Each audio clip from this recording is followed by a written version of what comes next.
Bismillahirrahmanirrahim. The Honorable Dean of Business and Economics Faculty, Universitas Islam Indonesia, Profesor Jaka Sriana, SAMSI, PhD. The Honorable Director of International Career and Exchange Program, Ms. Rosette Ira Kamus. The Honorable all the committees and participants of International Student Mobility, International Business Sustainability Initiative 2021. Assalamualaikum warahmatullahi wabarakatuh. Good morning everyone. First of all, let us pray and praise to Allah Subhanahu wa Ta'ala. Because of His bless and mercy, we can meet virtually in a healthy condition in the event of ISM IBSE 2021. Before I start to lead this event, let me introduce myself as your Master of Ceremony for today. I'm Ulfa Windria, Management Department of International Program, Batch 2018, Faculty of Business and Economics, Universitas Islam Indonesia. Ladies and gentlemen, participants of ISM IBSE 2021, on this nice occasion, let me deliver the structures of today's event as follows.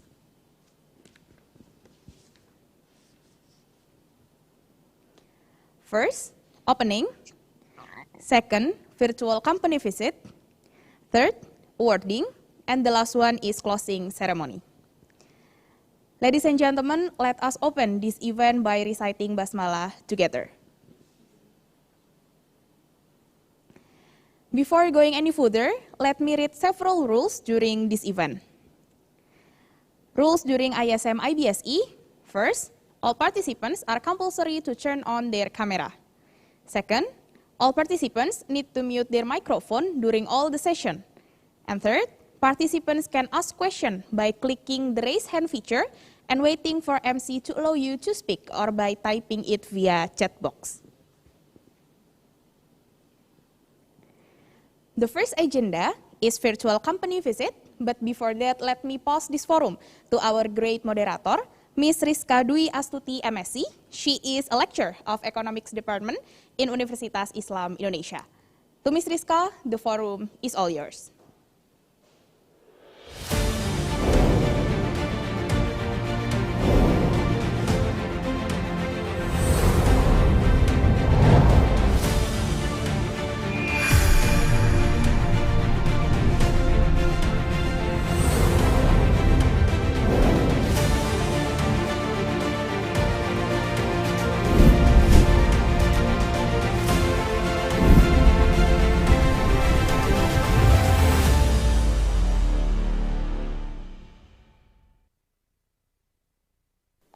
Thank you very much.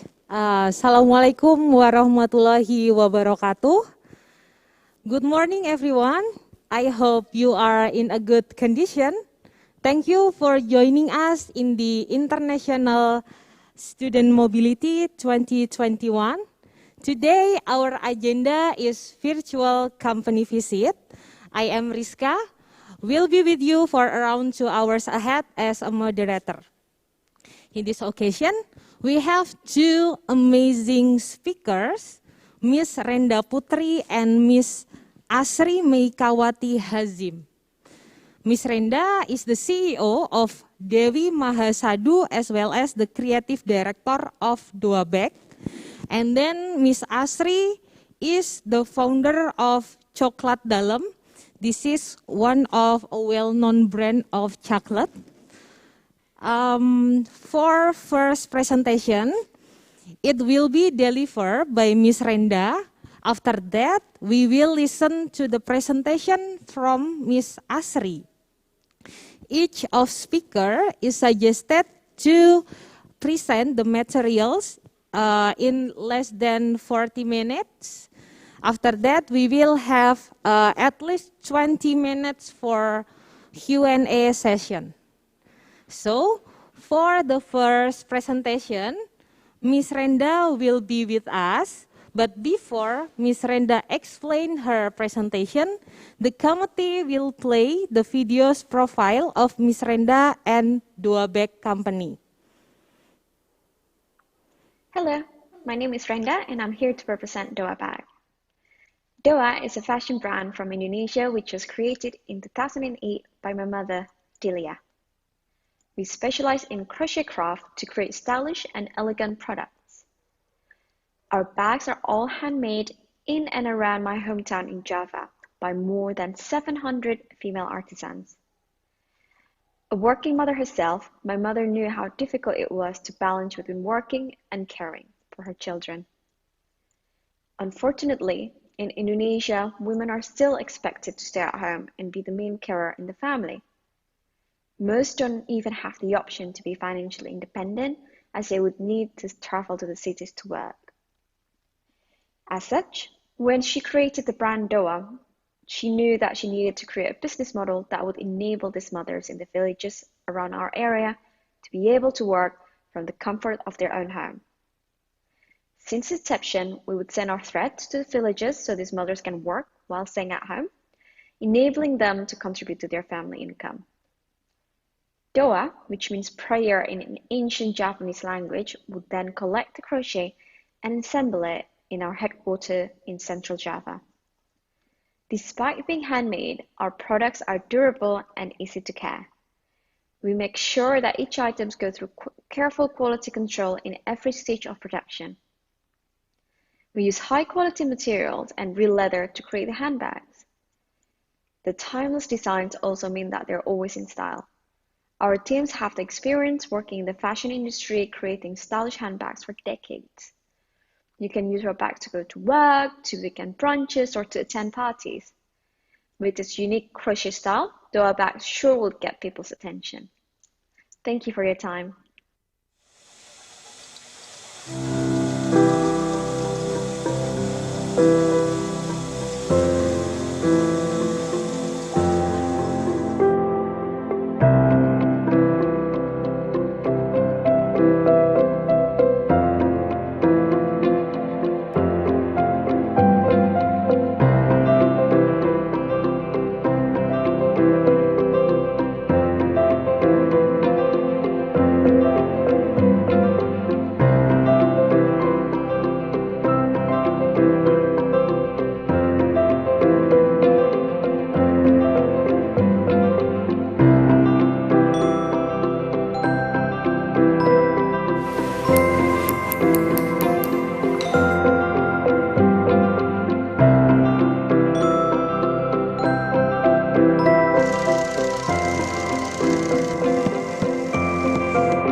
Nami kula Sutinam, umur kula 53 tahun.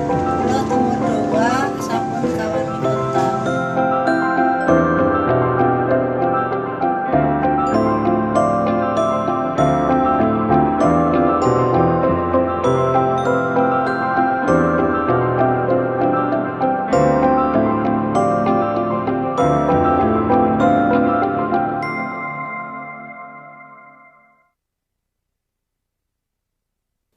Very interesting. Okay, I will say hey to Miss Renda first. Hello, Miss Renda. Hello, Riska. How are you today? Thank you for having me. I'm good, thank you. And how are you? I'm fine, thank you. Okay, to Miss Renda, time is yours. Thank you very much. Good morning, everyone. My name is Renda Putri, and I'm here to represent Dowa, a fashion brand based in Yogyakarta, Indonesia. As the second generation owner of the brand, I'm currently responsible for the production of the products, as well as the creative direction of the brand. I would like to thank Universitas Islam Indonesia for inviting us here today to share our journey through this wonderful program, International Business Sustainability Initiative. And hello to all of the students from Universitas Islam Indonesia and Mapua University. I hope this virtual company visit can provide a glimpse into our business and our business model. And once travel is opening up again, I hope to welcome all of you in person in our headquarters in Yogyakarta.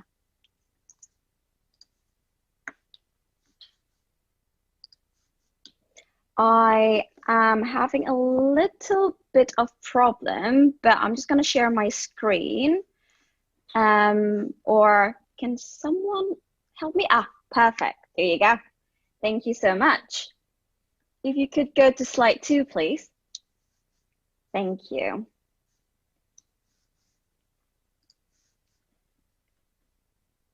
Dowa, which means prayer in Sanskrit, an ancient Japanese language, was created in 2008 by a local female entrepreneur from Yogyakarta. This female entrepreneur, her name is Delia, which happens to be my mother, has a background in producing handmade accessories for numerous well-known brands around the globe. Most notably, the Sac in the United States, Luna Lena in Spain, and Missoni in Italy. Delia and her company had always worked with artisans around Indonesia to create the most beautiful handcrafts for this global fashion brand.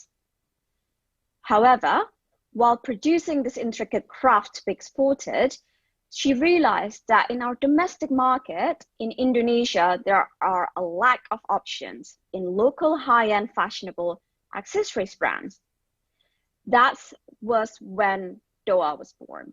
She wanted to create a trusted local brand which can compete with international brands, to create products with stylish design and high quality attributes, and to create handbags which can highlight Indonesian craft and culture. If you could please go to the next slide.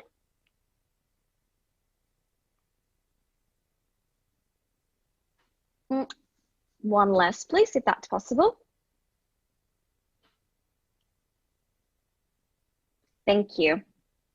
So what are our vision and our mission? Dowa's vision is to be a strong fashion and lifestyle brand able to give high pride and confidence to its owner. What does that mean? At Dowa, we don't shy away from striking colors and unique designs because we want the women who own Dowa to be confident, to not be afraid to show their characters. What are our missions?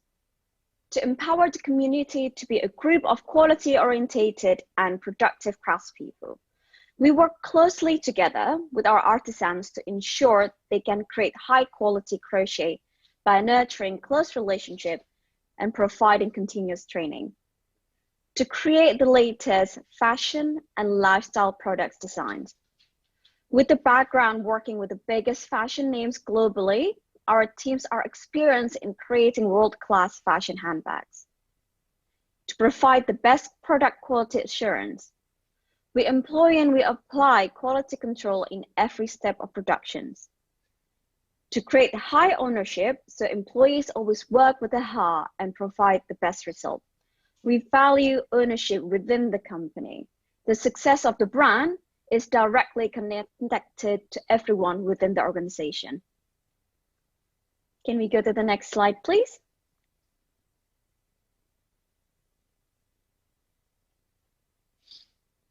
Now, I'm going to talk a little bit more about our business model, what makes us special. As you saw from the video earlier, Dowa's signature products are crochet handbags, all handcrafted, all made in Indonesia. We now work with around 1,000 female artisans to create this crochet. They live in villages across Java, such as Tasikmalaya in West Java, Temanggung in Central Java, and numerous areas around Yogyakarta, such as Kulon Progo, Bantul, and Gunung Kidul. Next slide, please.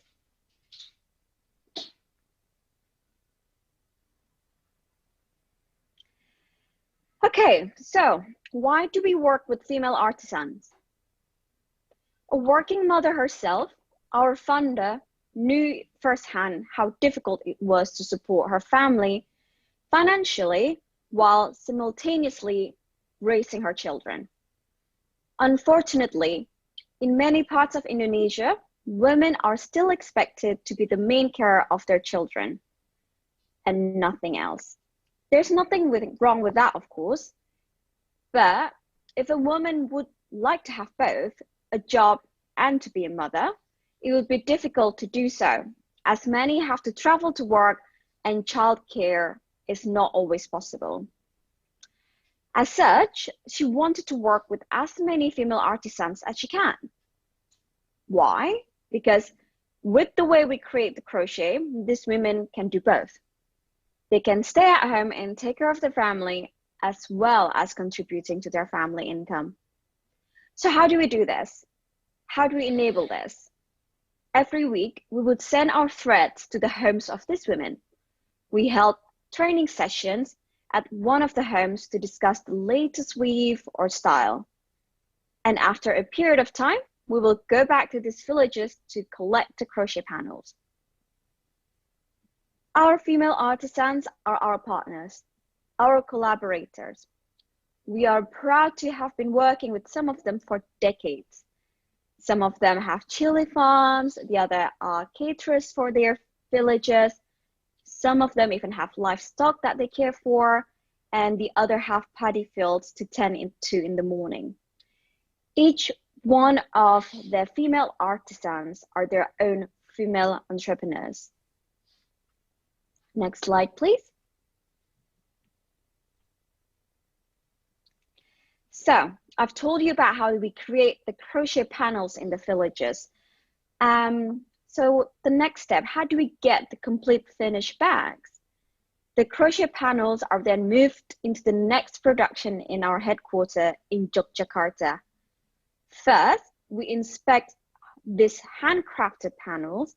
We check every single piece to make sure they pass our quality control. After all the components are complete, all the materials are complete, we are set to assemble our final bags. As I mentioned before, our teams have decades of experience applying fashion brands around the globe. From this experience, we are used to producing bags to be exported. They need to have high quality and high standard. Our in-house design teams are always so constantly finding inspiration from Europe, especially Milan and Paris Fashion Weeks. At Dowa, even though we're catering to our domestic market, we try to always be innovative with colors and design. As such, we really think it's important to find inspiration from anywhere. Next slide, please.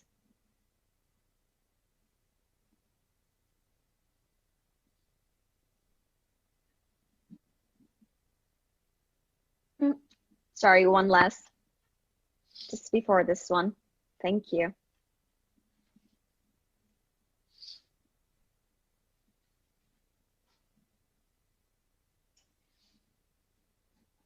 Sorry, previously, not next, previous. If you can go back, please. One more.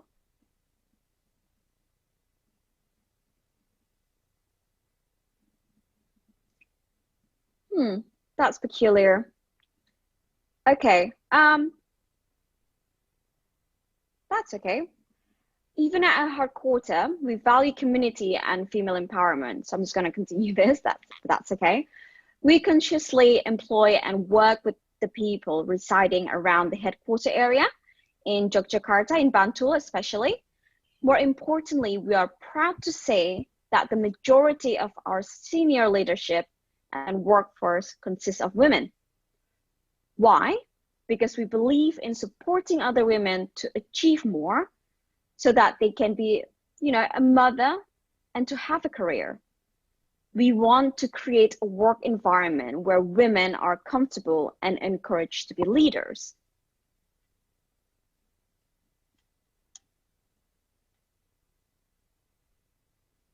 Next, please.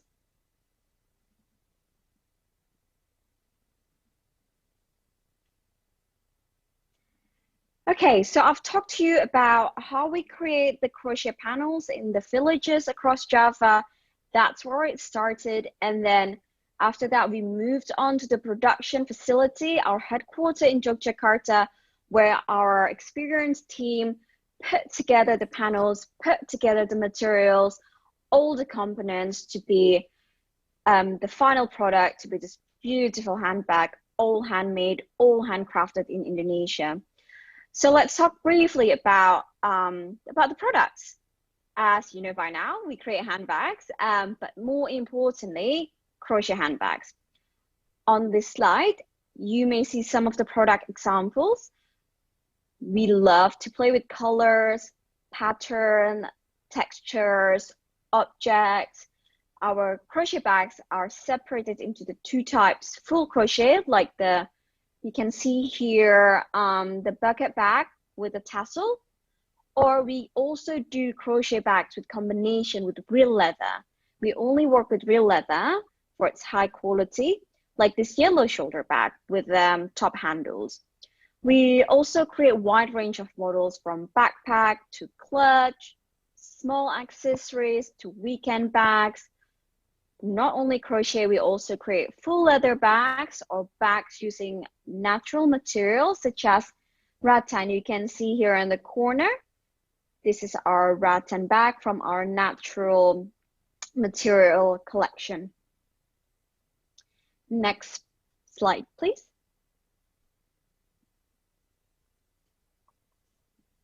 Thank you. So, what are our sales channels? You can find our products at our showrooms in Yogyakarta and in Solo, this both in Central Java. And we do pop-up stores as well in the other big cities such as Jakarta and Surabaya. We also did pop-up stores in Europe, such as London, in Hong Kong, in Japan as well. Or, because obviously we now have to limit our visit to showrooms, you can find them on our website, dowabag.co.id, and e-commerce platforms such as Tokopedia, Shopee, and Blibli. For those in the Philippines, these are the e-commerce you can find in Indonesia. We also work with resellers, Dowa lovers who are eager to offer Dowa for their own audience. Next slide, please. So I understand that you're studying ESG, so I would like to touch a little on the environmental side of Dowa. In Dowa Group, we are proud to say that in the past few years, we have been running a project to manage our organic waste created within our locations and grow organic produce in some of our locations in Yogyakarta. Next, please.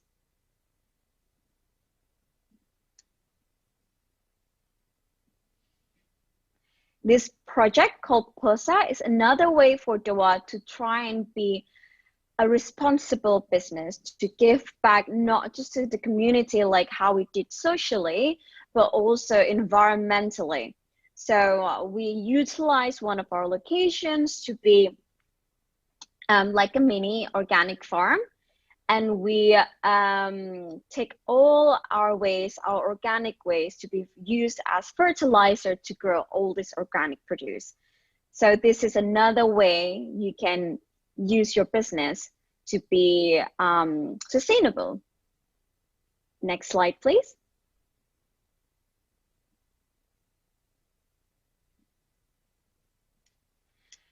That's it from me. I hope you enjoy a quick virtual company visit for Dowa Bag, and I'm terribly sorry for some of the technical issues. And yeah, I'm giving back the floor to you, and I welcome any questions you have about our companies.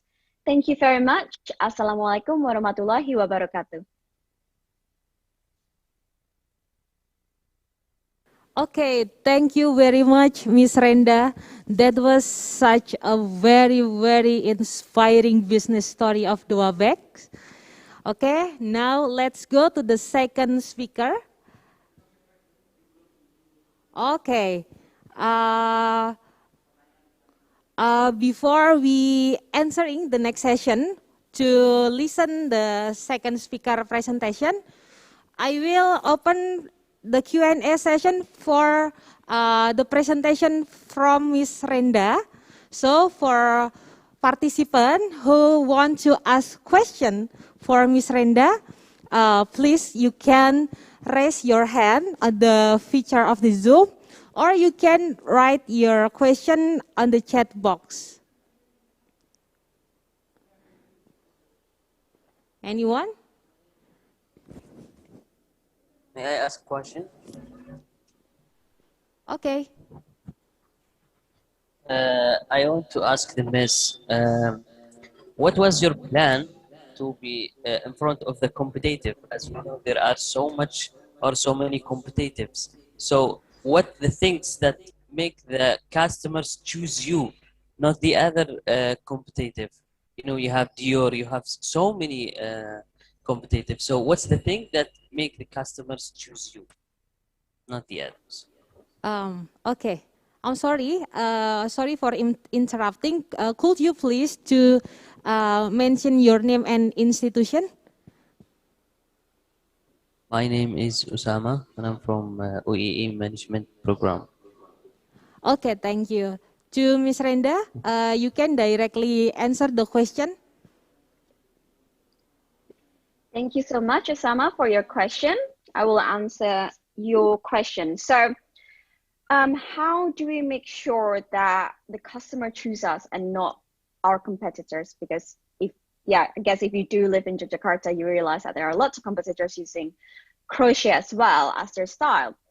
I would say it's to always focus on the customer, how to give the most value to them.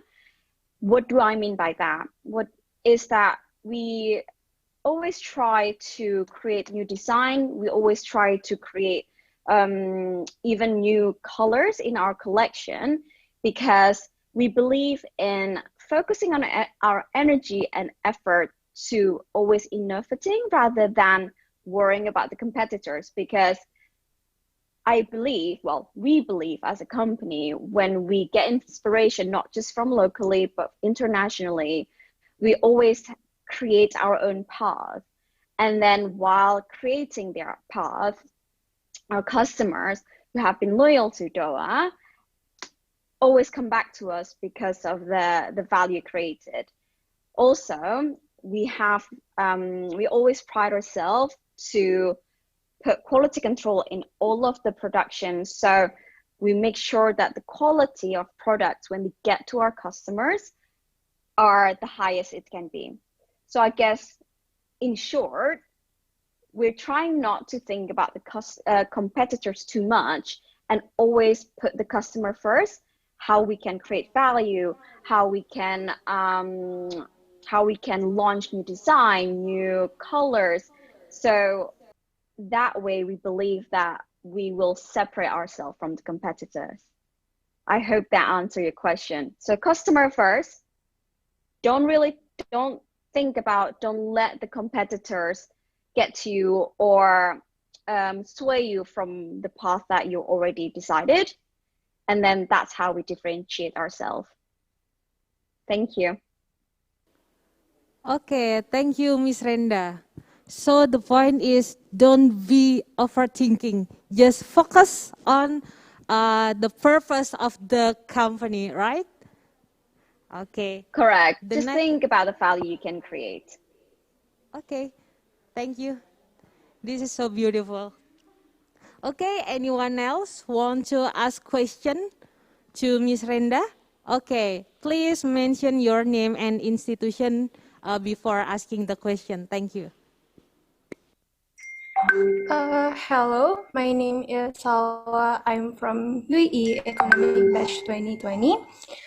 First of all, I would appreciate to Miss Renda because I really a big fans of Doa. The second is I have a question related to the current situation. Since the COVID pandemic, does it really affecting the sales of Doa, and what is the strategies that Doa used to survive? Thank you. Thank you, Salwa, for your question. And sorry, do you mind if I answer? Okay, so the answer is yes. We've been hit particularly badly during this COVID pandemic because ladies' handbag, fashion handbag is a luxury good. So luxury goods hit almost instantly when there's a pandemic because people tend to spend less. Obviously, people stay at home. So why do you need new handbags if you stay at home? So I would say last year, during the beginning of the pandemic, we saw about 80% decline after the first month, and that was devastating. But what did we do to survive? So we did a number of things. One, we were mainly focusing on offline sales before the pandemic, even though we did have online presence, but it was probably 20% of our sales. So what we did in the beginning of the pandemic was that we made sure we created a website that supports sales. We made sure that we're available in any of the big e-commerce platform. Why? Because we want to be available to our customers as easy as it is. Like, how can they get our products even if they can't come to Jogja? So we opened those windows, we opened those doors, we made sure that we are always updating our social media, because how do we give the experience of Dowa virtually? That's what we try to do. And then secondly, that's the sales side. We just have to make sure that our products are available to the customer. And then another way for us to survive was, how do we make sure that the spirit and the energy of the people that work with us is not is still high? So how do we motivate them, even though during the at least like the first bit of the pandemic, it was terrible for everyone.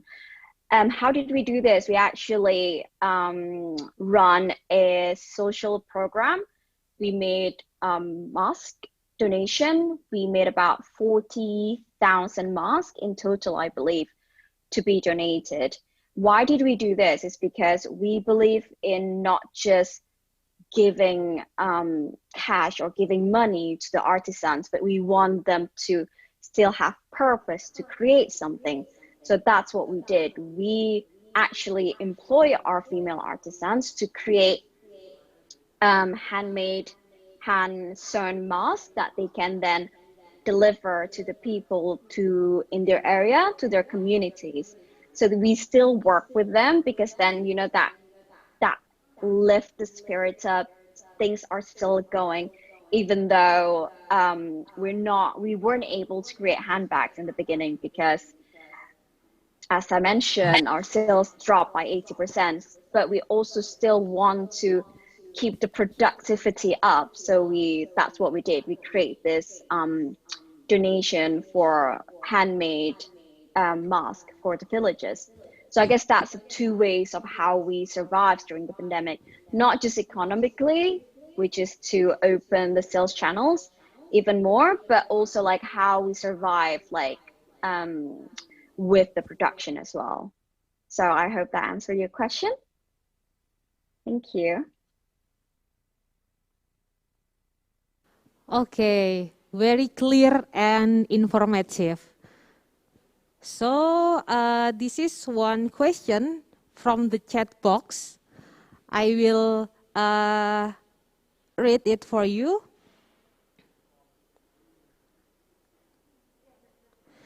Okay, the question is, did you get any difficulties while working with local artisan? Thank you for the question. Thank you, Ms. Riska. The answer is yes, we do, of course, have difficulty, because we work with quite a lot of number of female artisans, but also it's located across Java. So one, logistic is, of course, always a challenge to make sure that we're able to get to the villages and bring back the products in the right time frame. But I guess secondly, and the biggest challenge is to manage the quality, to control the quality of the handcrafted crochet. As you know, every handmade products are a little bit different to the other. One artisans have different style or different, slightly different skill than the other. So making sure that the products are consistent is always a challenge. But how do we overcome that? we work closely with these artisans, not just when we send and get the crochet from them. We actually also send our staff, our team, to go and speak to all the artisans and always train them and always be there for them if they have any difficulties, because we believe that with close relationship, close collaboration, we can create and we can keep the quality of the crochet over time. So I guess that's the main challenge, is to make sure that from one village to the other, to be able to create products that are consistent in quality, in style. But thankfully, with close relationship with these artisans, we're able to manage that.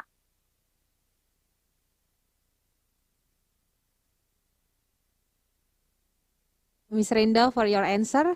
And there is one of our participants who have raised her hand. Hello. Hello. Okay. Hi. Hello, good morning. Good day, Ms. Renda. I am Crystal Eve Taklas from Malayan Colleges Laguna in the Philippines. I would also like to say that I love how your business, Dowa, empowers and encourages women in every household, just like you said or mentioned earlier in your presentation. So my question is, what is the biggest challenge you have encountered during the first years of your business, and how did you and your company manage to create brand awareness to the market?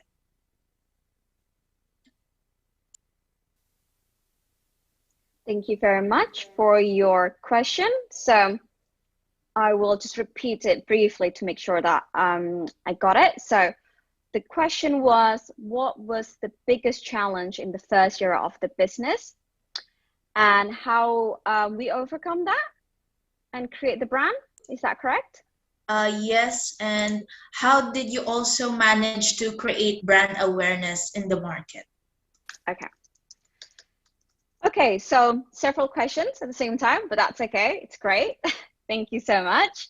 So as mentioned, I'm the second generation owner. So I'm gonna try my best to answer this question because I did grow with this brand. So what was the biggest challenge in the first year of brand inception? The biggest challenge is actually to separate the identity that the company, because before the brand was created, there was a company before that that was applying for exports. So the biggest challenge was to separate this two identity, the company and the Dowa brand itself, because it was so closely connected with one another. And I guess this also then relating to your other question, which is how then you build the brand, how you create the brand awareness, is that we are, since the beginning, since the first year or since inception, we have always been, what's the word for it?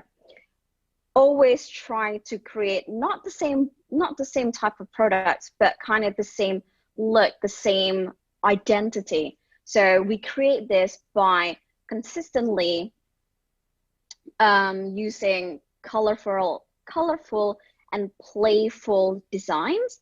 That sets us apart, because in the beginning, when we created the brand, lots of the crochet handbags or the local handbags company play it safe.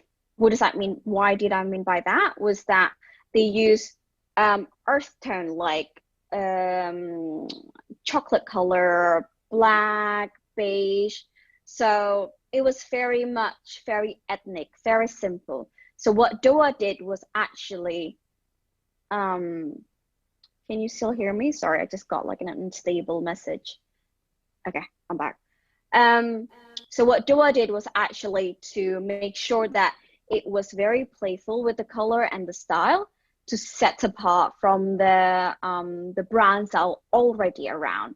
So that's how we make sure that our brand is known, we build our brand awareness is because we're consistently trying to set apart from the other local brands, from the other handbag brands, by consistently producing products that are colorful, that are cheerful, that are unique in its own ways.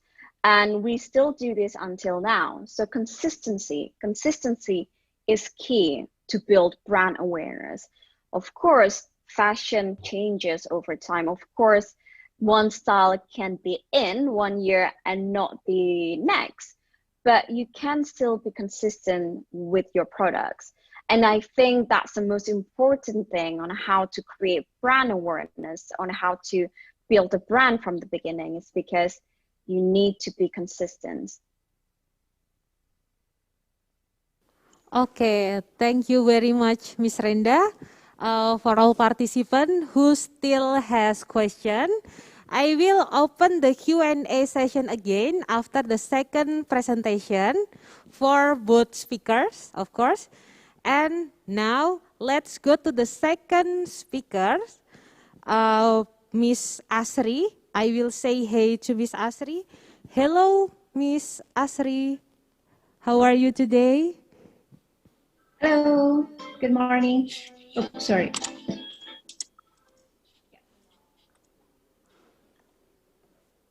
Okay. Okay. Hello.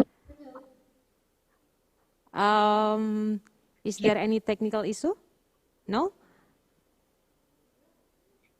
Can you hear my voice? Okay. Yes, it's very clear. Thank you. To Miss Asri, time is yours. Okay, thank you very much. Good morning, everyone. Assalamualaikum warahmatullahi wabarakatuh.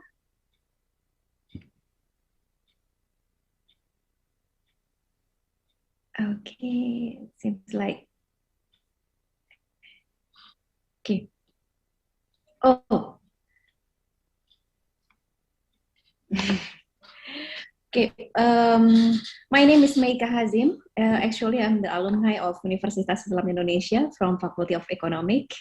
And this is a very nice opportunity to see you guys in this International Mobility IMS, I think, the name of the program.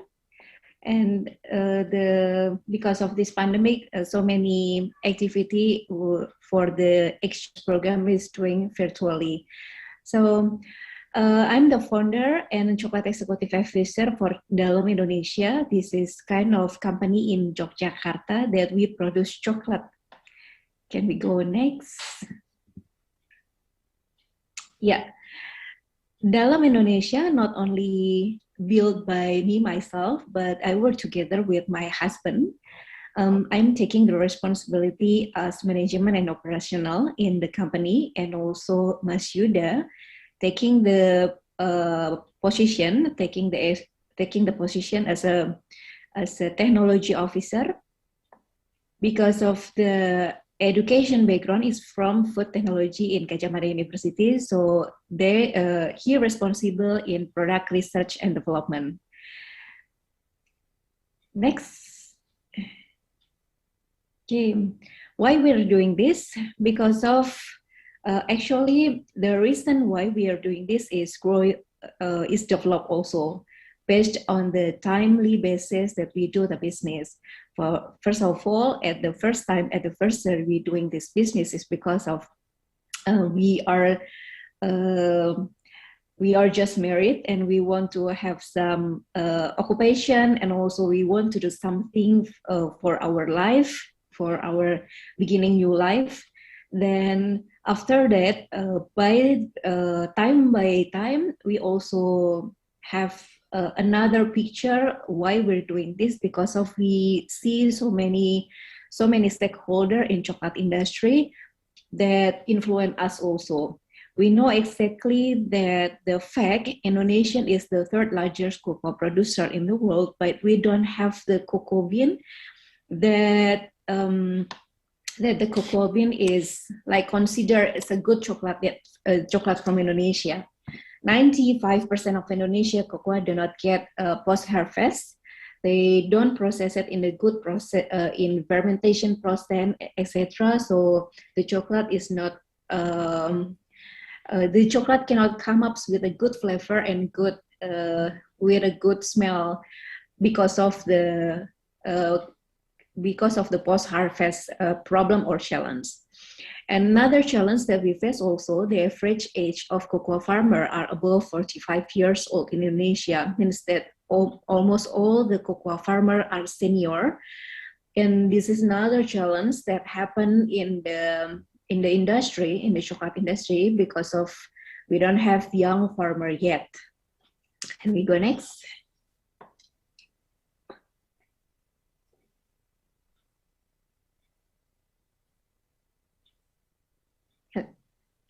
Or can I use my own screen?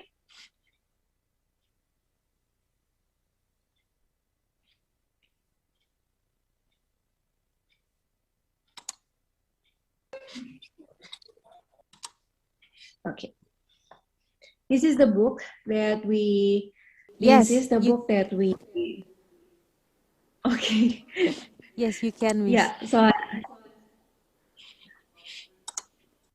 okay, I think it's, yeah.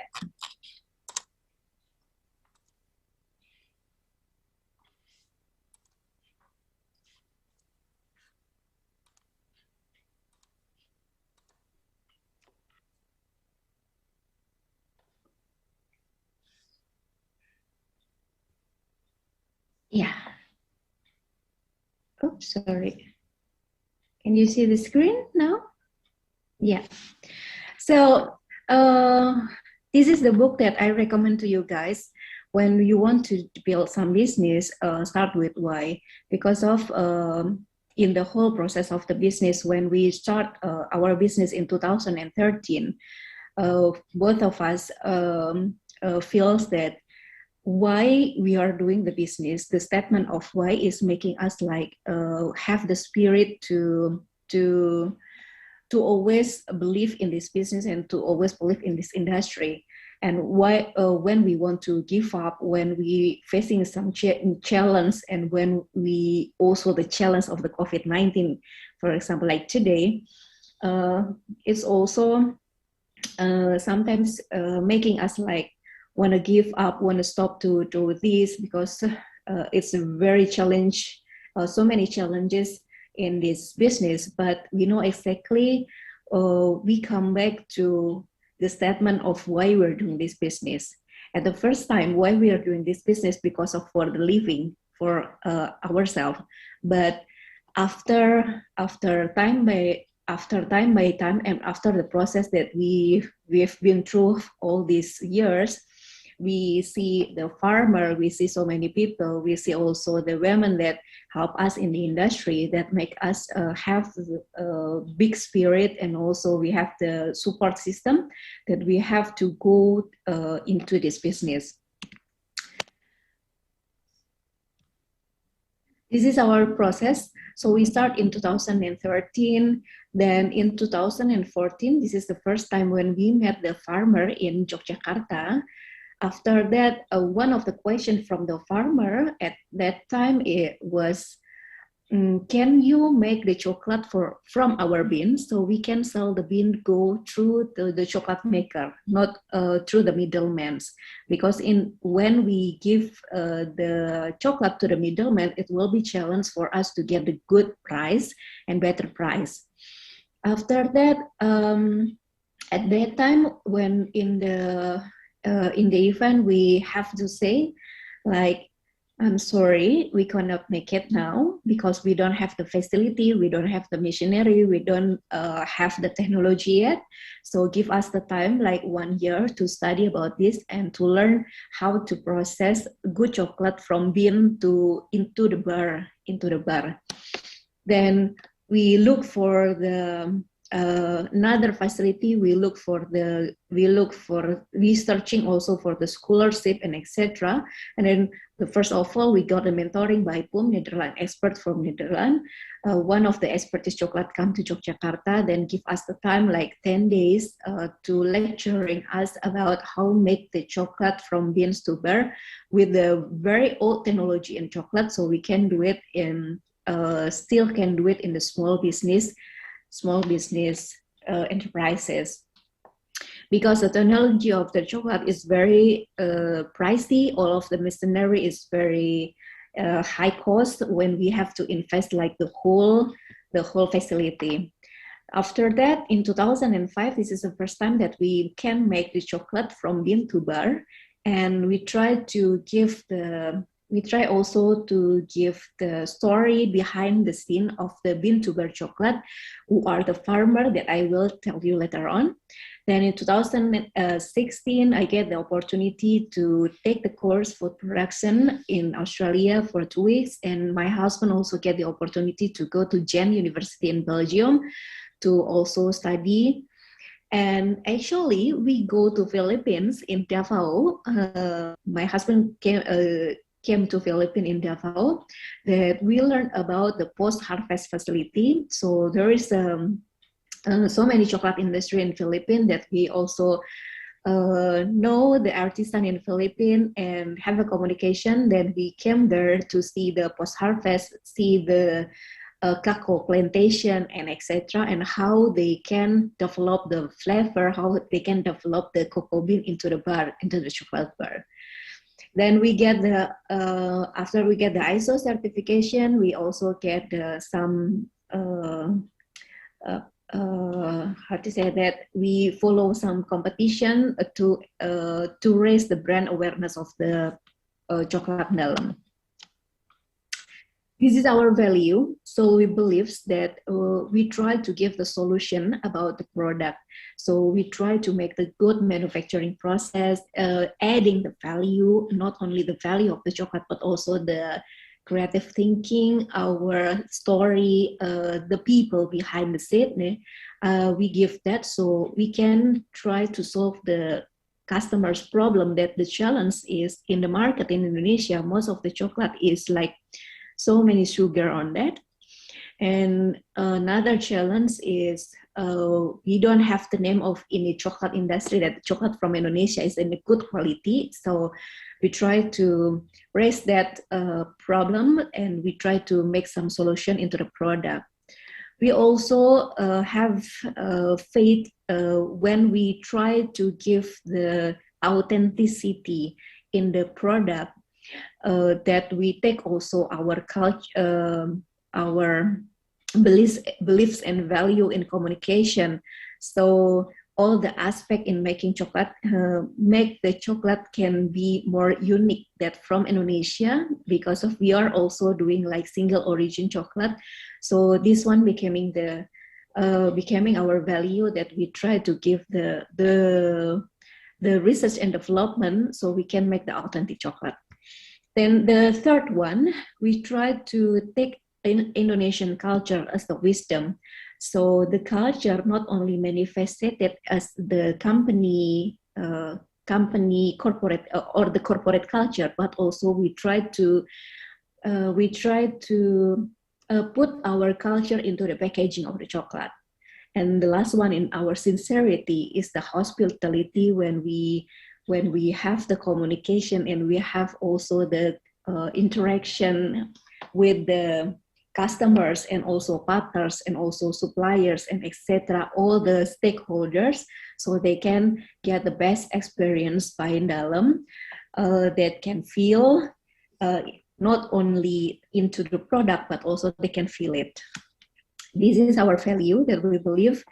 Along the way, we also like build this value. This is our second concept of value, because of the changes and the changes of the time, and also the development of the owner itself, that can make us also try to learn something and to develop the business. to develop the business. Sorry.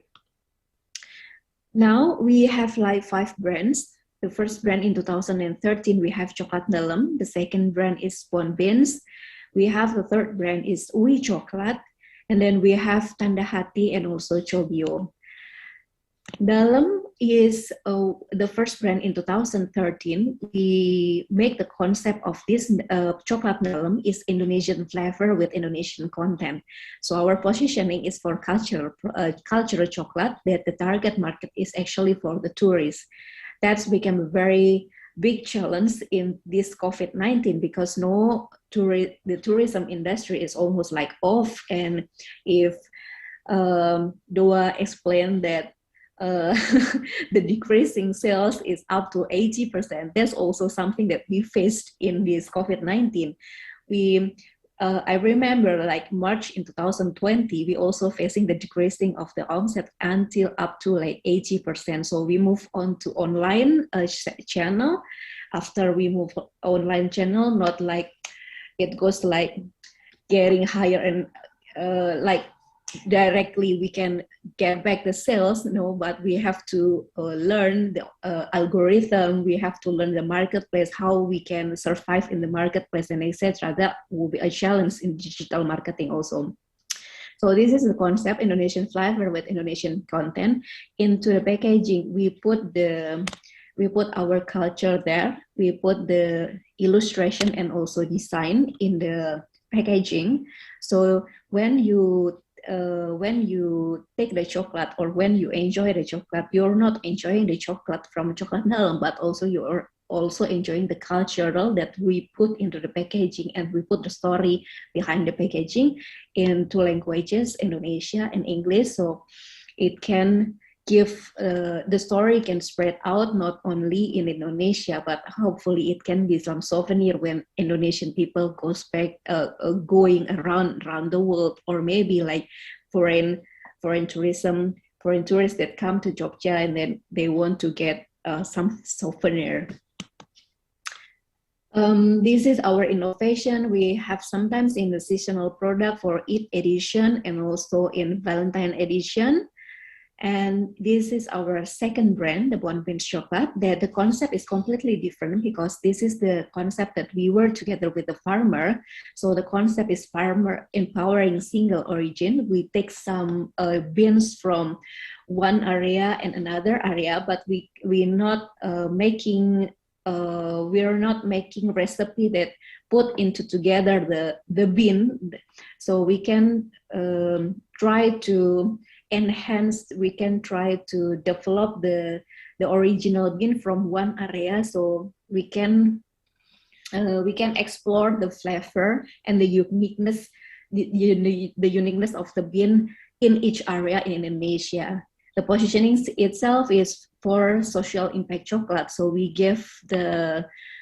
try to work together with the farmer with the better price, so the farmer can do like the post-harvest facility. They can have post-harvest facility, they can do post-harvest facility better, that can develop the chocolate also better, not only making a good chocolate but exotic chocolate from Indonesia. The target market is healthy conscious because the numbers of the percentage is high, so we try to make less sugar chocolate in this product, so the customer will have the solution that they want to enjoy the chocolate without feeling guilty because too many sugar in it. This is the impact that we try to make in the chocolate industry for special in Bon Beans brand. So we do direct trade, cooperating by buying the cocoa beans from the farmer directly.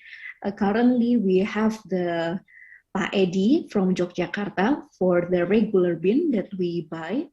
Also, we have for seasonal product Pak Sukeni from Papua, Mas Mungki Bengkulu. We work together with a farmer from Aceh also. And we try to look for the more cocoa bean for the seasonal product because every cocoa bean has their own exotic flavor and have their uniqueness flavor.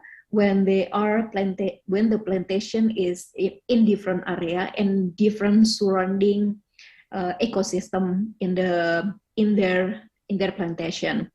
The second one, the impact that we try to give to the farmer is we also making the SOP. So this SOP we give it to the farmer as the assistant in the implementation, so they can they can do post-harvest facility with our SOP that can enhance the flavor of the cocoa bean. The third, we also encourage and support the farmer to go back to agroforestry. So supporting this cacao farmer to improve the taste, and also this will impact the economical stability for the farmer if they do agroforestry. So they not only selling the cocoa bean, but they also selling another commodity, like for example pepper or fruit and etc., because cocoa bean maybe only harvest like 3 times in a year, or only have one big harvesting time, so only once in a year for the big harvesting time, but for the every week and every month it's like only small number. So with the agroforestry we hope that the farmer will get more revenue from other commodity that they do also the plantation in their field. And in the same time, actually, because of the variety of the plant that they doing in their own plantation, it can also enhance the taste of the chocolate. It will influence the taste of the chocolate. That's why the chocolate will be very unique between one farmer and another farmer, because the ecosystem are different. And the last one, we're also giving the training to the women in the farmer, so they can make the product that relate that they consume daily. So it will help them to get another revenue stream. This is our packaging. This is the packaging is that I told you. The concept of the packaging is traceability. So we give the story about the farmer. We give the story about our concept of the bond bean. We tell the story about how to produce the good cacao bean and into chocolate bar, and we try to give the story also behind the scene of Paedi and also the farmer. Hopefully, with this concept of packaging, we really hope that the consumer not only enjoying the chocolate, but also they feel that they know exactly not only the producer, which is us, but also who are the farmer behind the scene of the chocolate. And this packaging in this pandemic era, we get like we have the achievement. We get third awardee in this. Sorry, there we go.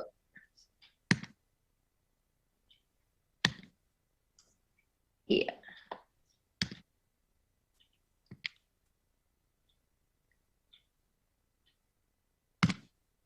Yeah, we get this awardee tree in the exhibition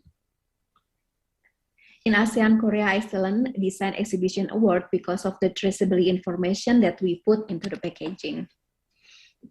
So this is like a new hope for us also, that we have this award that also make the farmer feel like they also have the how to say that, have the spirit to do the plantation better, to do the post-harvest facility better, so they can give the best product that we can produce in our kitchen, so we can give the best flavor to the customers also. The third one is the third brand, Away Chocolate. This is the concept of this chocolate is because of we want to enter the retail market. The retail market absolutely different target market and different behavior of the customers. They have a different pricing strategy, and they have also different packaging. That's why we try to build the new brand that's special only to enter the retail industry in Indonesia. And the concept is for women empowering. Target market is women, smart, active women, and the positioning is for lifestyle chocolate. So actually, this is some innovation that the innovation only in the packaging, because we have this flavor in nDalem, in the nDalem chocolate or in the brand of nDalem. But when we try to put nDalem into the retail industry, it's challenging because of the cultural story that attached to Yogyakarta that make us cannot survive when we try to put this chocolate into other province in Indonesia. That's why we come up with this solution. We try to change the packaging, we change the concept, and so we can enter the retail industry. And the last one, we have Chobio. This is like innovation product that we do collaboration with Universitas Gadjah Mada in Faculty of Food Science. So they have the probiotic. So we put probiotic inside the chocolate. So people can enjoy probiotic with the innovation product with different style of product, because Indonesia usually the probiotic is inside the milk, so it's kind of a new experience to enjoy probiotic into the chocolate with the chocolate. We have also some partner that do custom product, especially Universitas Islam Indonesia, that have official merchandise chocolate. So we produce this for university. We also work together with other brand. We also do cooperation with some movie, and we do the export for our cocoa bean, premium cacao bean, that we work together with the artisan chocolate in Singapore. So they produce with Indonesian cacao bean, because Indonesian cacao bean need to be, we need to raise awareness in international market. And the name of our partner is Fosa Chocolate. So, and Fosa Chocolate like making paedi beans into one of the souvenir in National Gallery Singapore, with the packaging like also culture that about Raden Saleh that available in National Gallery Singapore. So this is the differences, the figure that really different between before COVID-19 and COVID-19. You can see from the numbers of the store is actually like stable. The number of the online, you can see the decreasing number, like from like 25% in 2019 before COVID, and jump into like almost only 9%. And but you can see from the online traction that we only get like 4.5 or only 4.5% before the COVID-19, but now getting higher up to 60%. So now we are really moving the channels to sell the chocolate into the online channel. Almost all of the marketplace in Indonesia, we are available in almost all of the marketplace in Indonesia.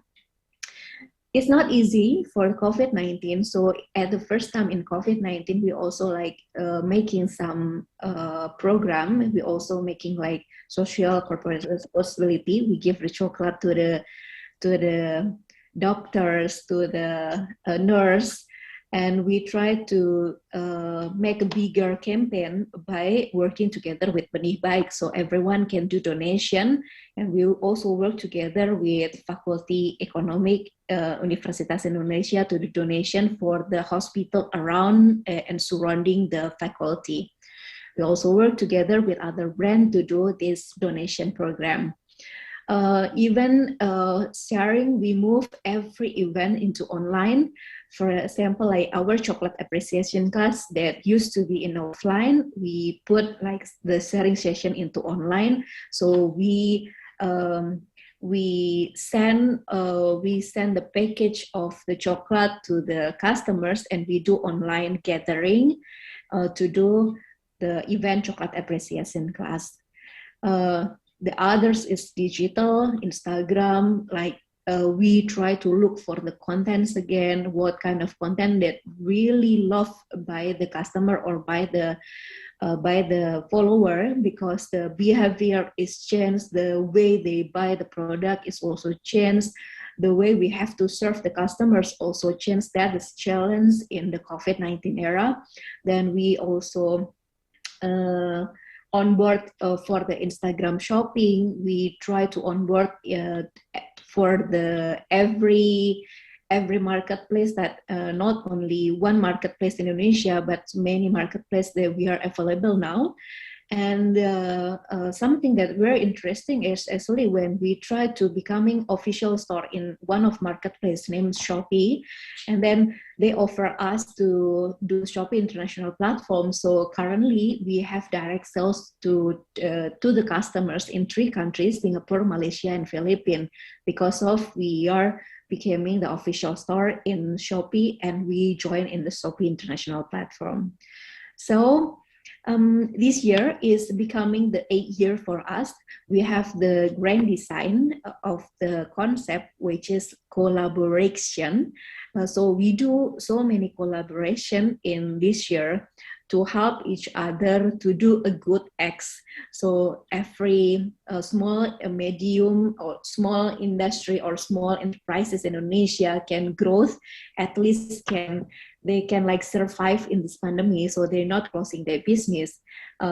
We see that we have to adapt, we have to do research and development again to know exactly what kind of customer that still buying our product, and how we serve them, how we can get how we have to package the product that more reliable and more relevant with this condition. And we do collaboration with other small enterprises, especially in Yogyakarta. I think that's it. My presentation. I have 2 videos that maybe can give you the picture about the farmer and also about the production. Maybe can be play.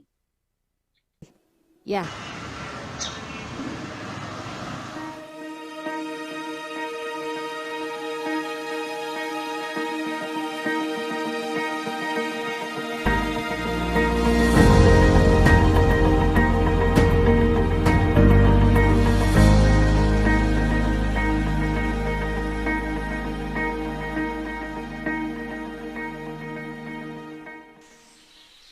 Dibikin metabolic sekunder. Jadi ini diatasi itu impuls untuk PSI. He is Uncle Eddie. Uncle Eddie is one of the cacao farmers in Gunung Kidul district, located around 45 minutes east of Yogyakarta city center. Uncle Eddie village is quite well known as a cacao producing area in Yogyakarta. Uncle Eddie is a leader of cacao farmer groups in Sidodadi, which have around 15 members, and Uncle Eddie has been cultivating cacao trees since 1987. The earliest cacao seeds in Uncle Eddie's farm are from government program, and since 1992, Uncle Eddie has started to do post-harvest practice.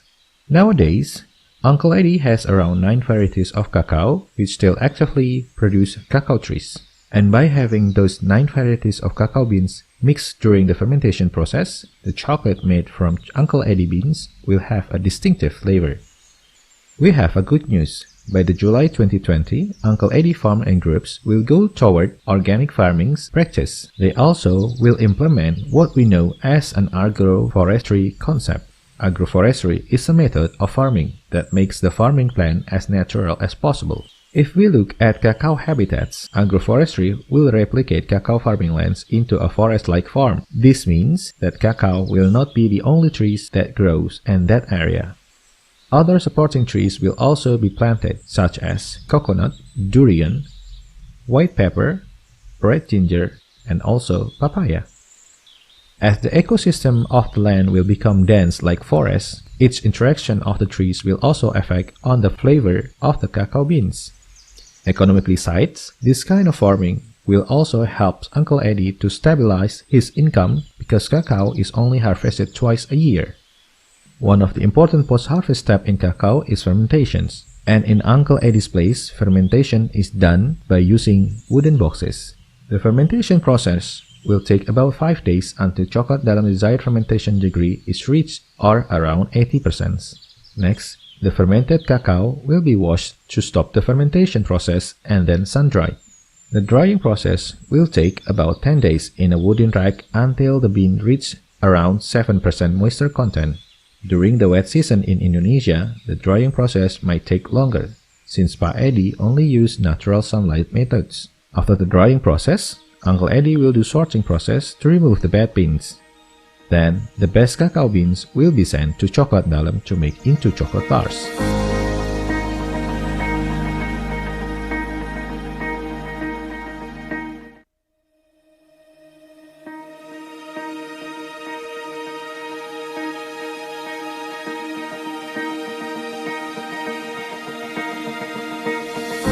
Hi! Welcome to Cokelat nDalem. Our shop is located in the heart of Yogyakarta City in Bayangkara Street number 23. Once you enter the shop, you will see our journey of making chocolate since 2013. On the wall, you will also see some of our achievements.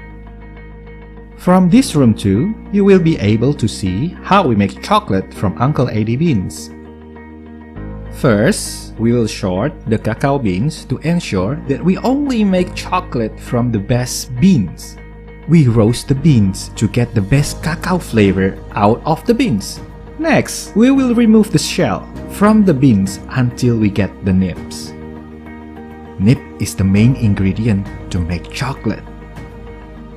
We grind the cacao nibs with our grinding machine to make a smooth chocolate liquor. In Cokelat nDalem, we grind the chocolate for up to 48 hours. In this grinding process, we also add cacao butter and sugar.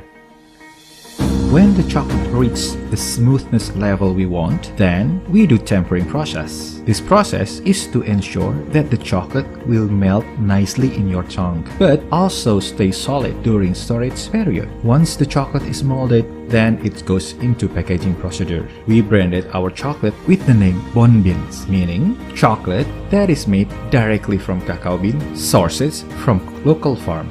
After this process, we keep the chocolate in storage until you are ready to pick them up. If you come to our chocolate shop, you will also see our other chocolate brands. Our first brand is actually Cokelat nDalem with 26 flavors.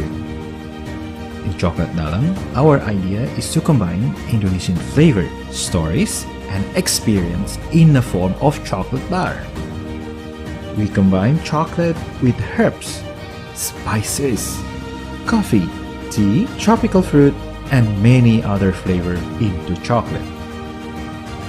Our third brand is Ui Chocolate.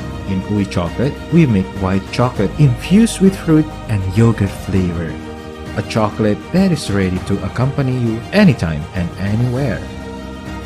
Our latest collaboration is with a research group from University of Gadjah Mada, Yogyakarta, and we are making Chobio, a chocolate enriched with probiotics. Probiotic is one of the big issues in today's health, so we make Chobio as a way to enjoy consuming probiotics.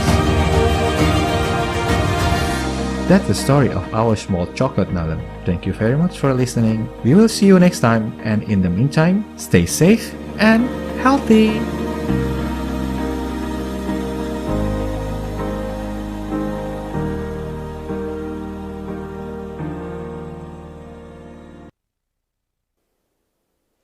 Okay, thank you very much, Miss Asri, for the insightful presentation.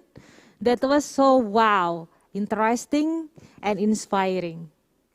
So after we listening to the presentation from our two amazing speakers, I will reopen the question and answer session. So for participants who want to ask question, you may click the raise hand feature on the Zoom, or you can write your question on the chat box.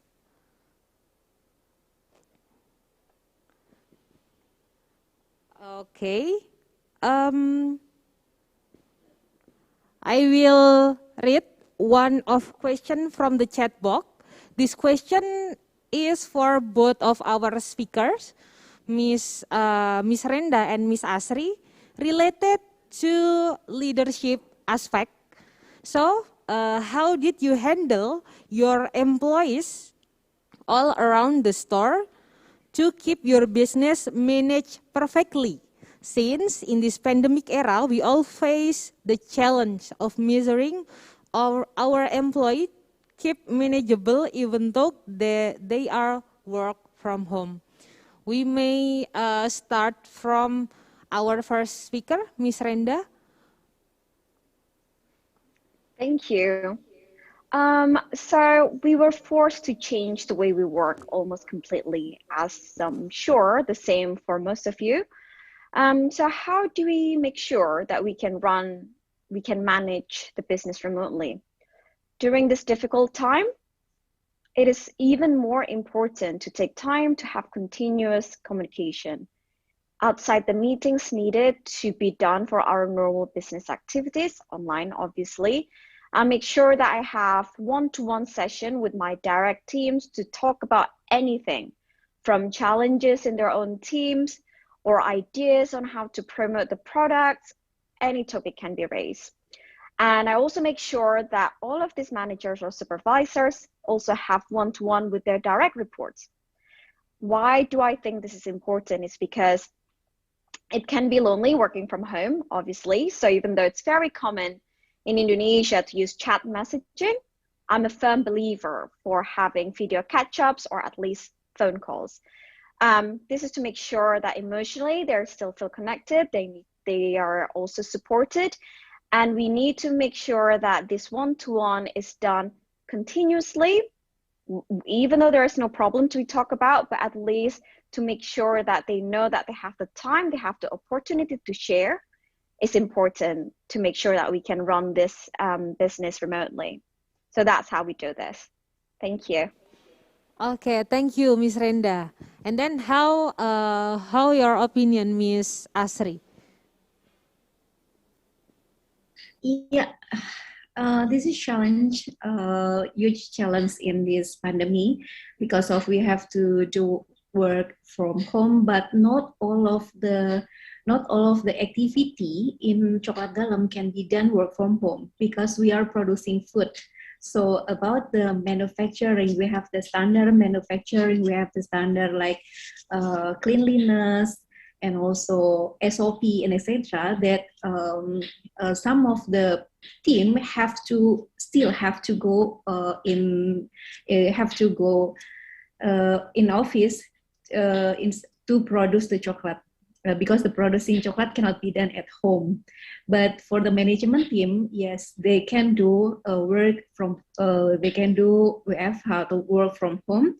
The KPI result, the KPI for the work from home is not in the time of when they're doing the work, but the KPI also the KPI is about the result that the result of the work, the result of the work that they can also giving the report. And if we have like a big project, like one of the project, like in the year we have like some project, we try to spread the project into the small action. So after the small action, it can be done by one and another person from home. So there is a PIC on that can be easily to be coordinated, and they can be also becoming like more structural for the work that they can do at home.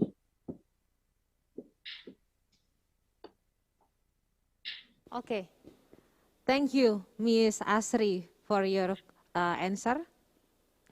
And then I will please the participant who want to ask question directly by raising your hand using the Zoom feature. Is there anyone? If no, I will read the question from the box chat. This is question for Miss Renda. What are the threats and opportunities for Dowa in global market?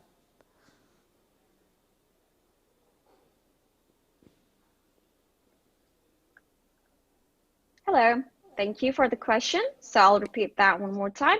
So what are the threats and opportunities for Dowa in global market, correct? So the opportunity, I'm just going to start with the opportunity first, for Dowa is that in global markets, especially Europe, they're very much interested in handcrafted goods because they're very the customer, the market there, they're very sophisticated. They would like to know where your products were made. They would like to know who made your products. They really give value for products that are created in small batch, so not mass produced. So there are lots of opportunities there. However, of course, where there is opportunity, there's also threats. Globalization makes it very easy for us to sell our goods globally, internationally. As Cokelat nDalem as well, we can use e-commerce to sell our products straight to the consumer.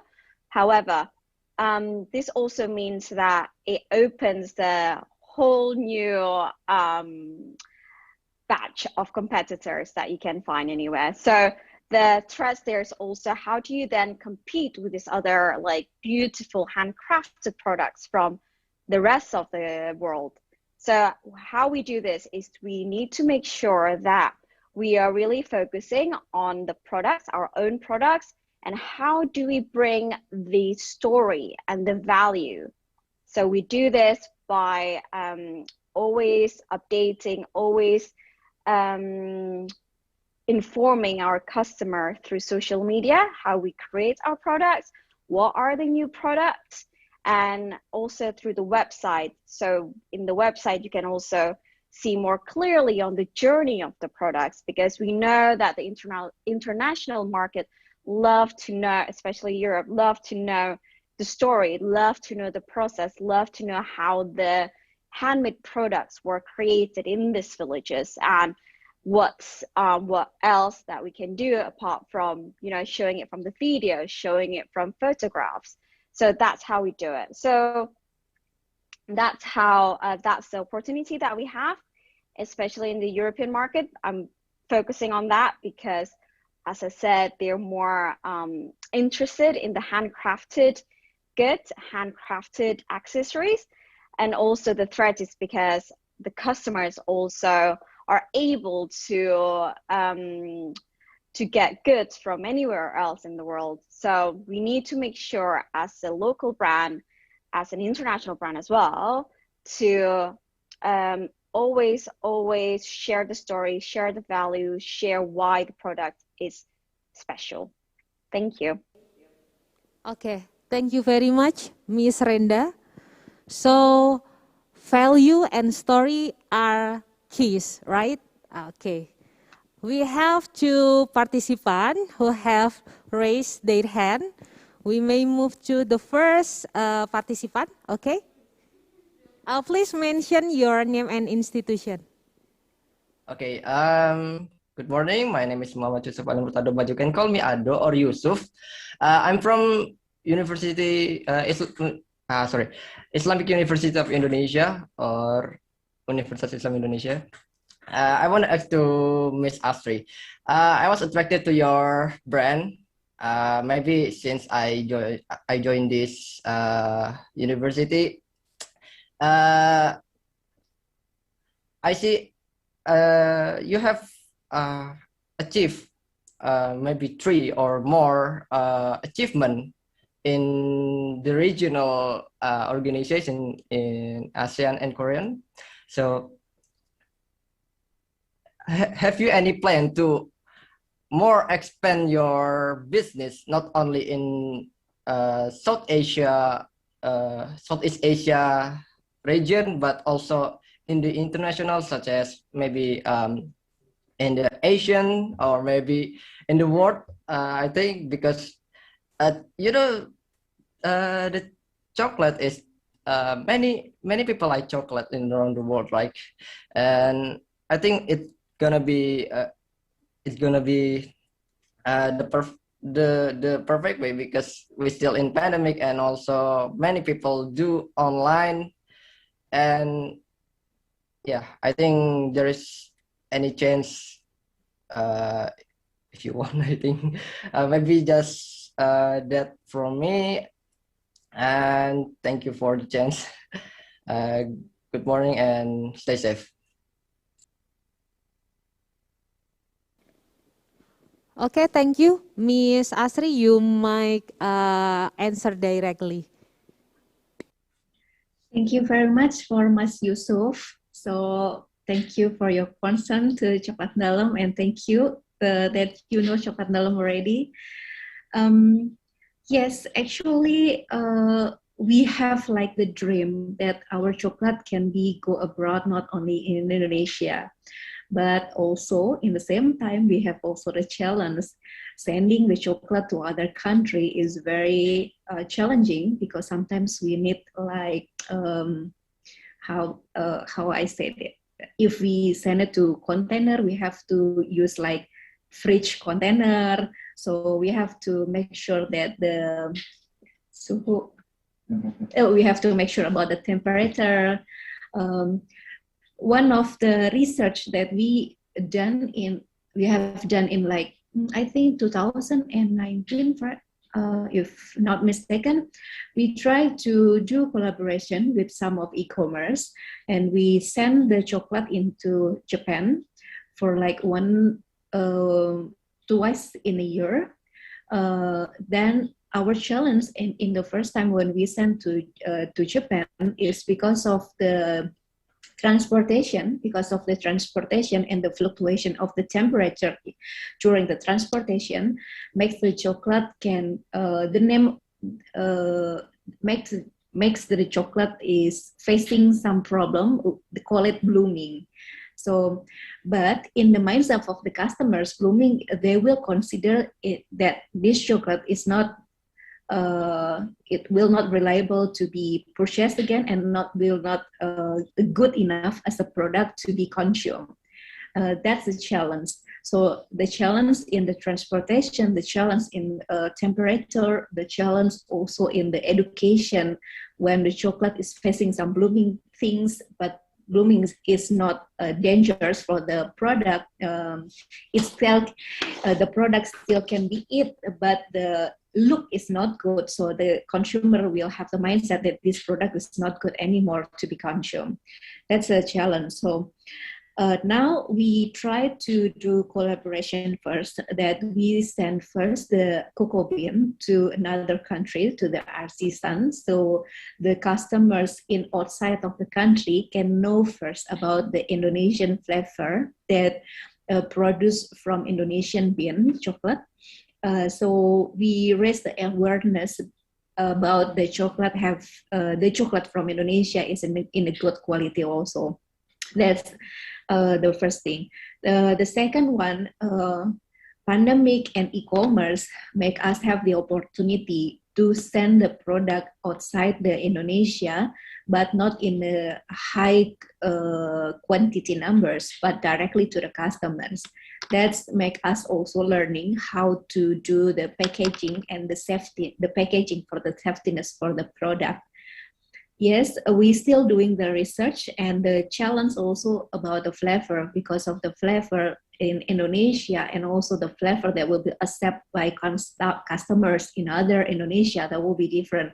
So that will be need also about the research about the flavor, what kind of favorite flavor if we want to enter a different country. Maybe that's challenge in the food industry when we want to do like global market. Thank you. Okay, thank you, Miss Asri. The answer was very clear and informative. So we still have participants who has raised his or her hand, please. Hello, my name is Rania. I'm from accounting department of University of Islam Indonesia. I would like to ask to Ms.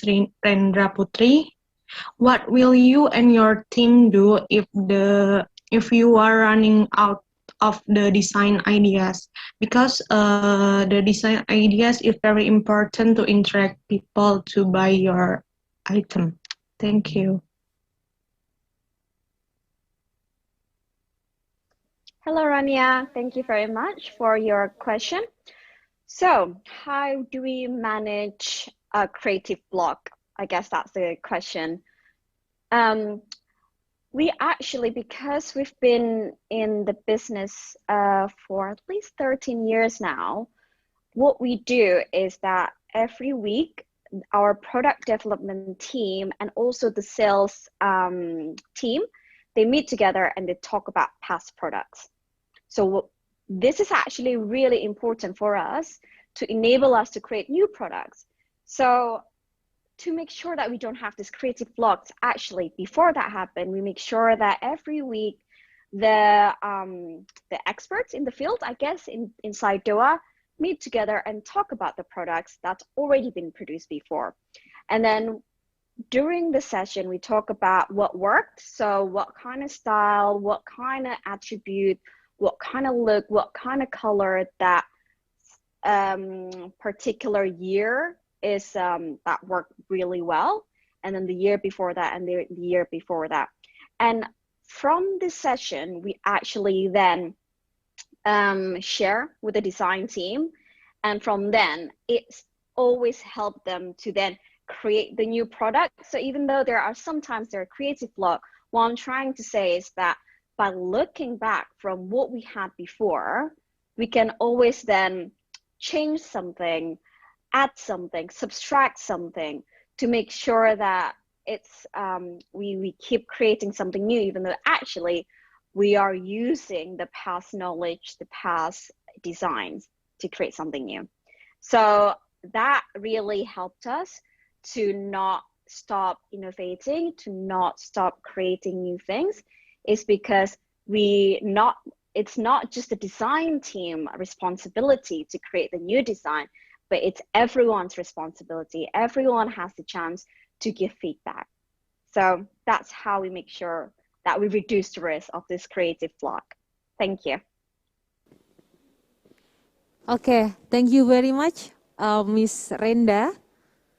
And then we move to the next question. I will read the question from the chat box. So I will ask to Miss Asri. There is many company who make a chocolate. Well, it's on Indonesia or abroad.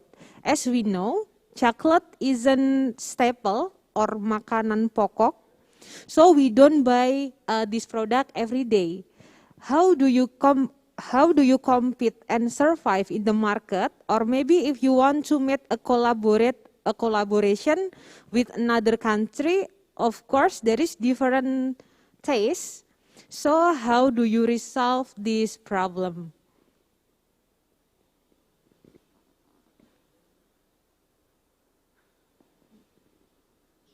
Thank you, Tarisa, for the question. Yes, it's challenge because so many brand of chocolate, and also the chocolate is not only in Indonesia but also abroad. So many brand, and even in Yogyakarta itself, in this small province, is like almost 20 brand, I think, almost 20 brand local chocolate production that now available in the market. So this is a challenge. How we can cope with the condition that this is not a product that consumed in a daily basis.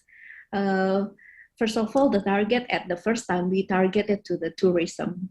After that, we try to change the story of the product when this is not only for tourism, but this also can be from the snack, from the guilty pleasure when you do something, when this product can be something next to your purse, like, for example, like the men next to their purse is a cigarette sometimes, but for the women, they have like a guilty pleasure next to their purse is a chocolate.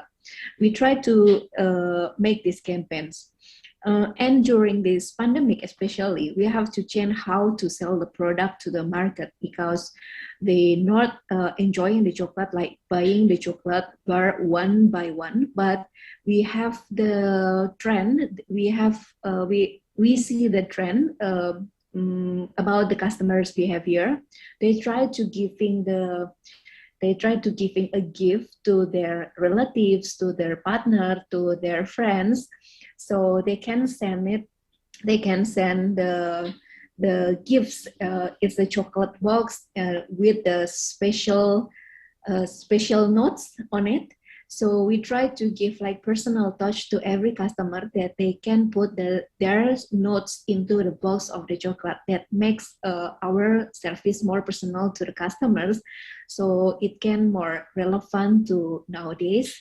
And the trend of giving gifts is not only for the Valentine, but also in like Idul Fitri, the Hari Raya in Indonesia, and also we create also the demand when you want to give to your friend, like for example after graduation, the birthday gift, and etc.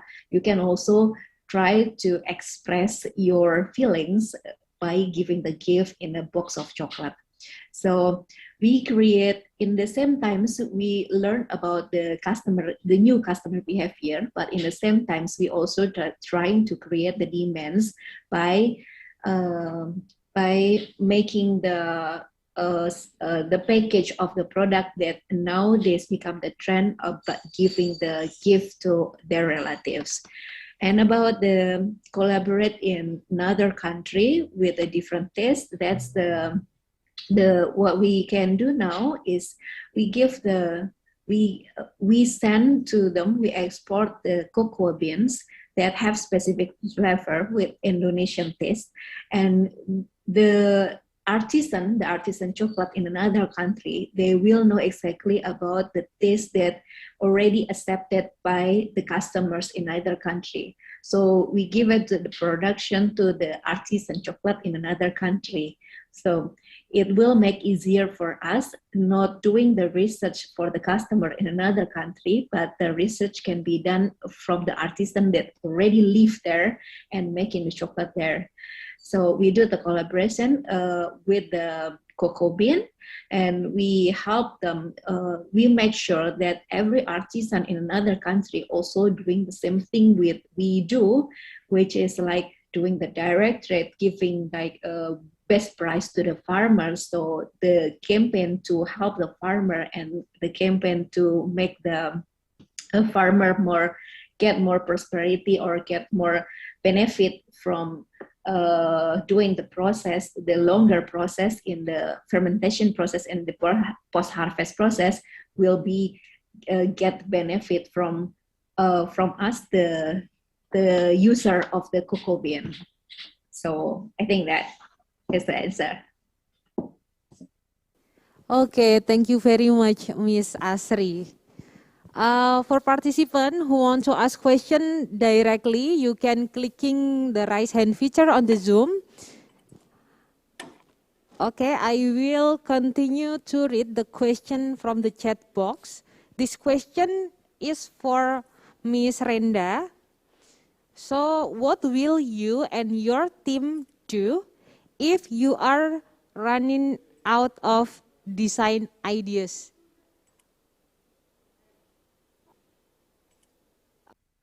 Sorry, was that not the last question that we did? Maybe. Okay. I will move to... I mean, I can answer again if you... we just skip the question. I will go to the next question. Still for Miss Renda. So, how Dowa can compete with the similar products either in Indonesia or in international market? Okay, thank you so much for the question. So how do you make sure that Dowa can compete with other brands domestically and internationally. We just need to make sure that we are always putting the customer in our focus. So we truly believe that by making sure that we are creating products for our customers, we automatically can differentiate ourselves from the competitors. Because what I was saying before during the presentation, we are trying to be consistent with the style of Dowa. We're trying to give value to the customers, and to be honest, what we believe in the company is if we focus too much on the competitors, actually will not help how we innovate, how we create designs, how we create the products, because then we are focusing our effort and energy into thinking about what the other competitors do rather than thinking about the customers and what they want from us, what products they want from us. So it's the same with the domestic market or international market. I think the answer is that still the same, is to look back on the value that we can give and to be hyper focused on our customer and answering what they need rather than really focusing on what the competitors are doing.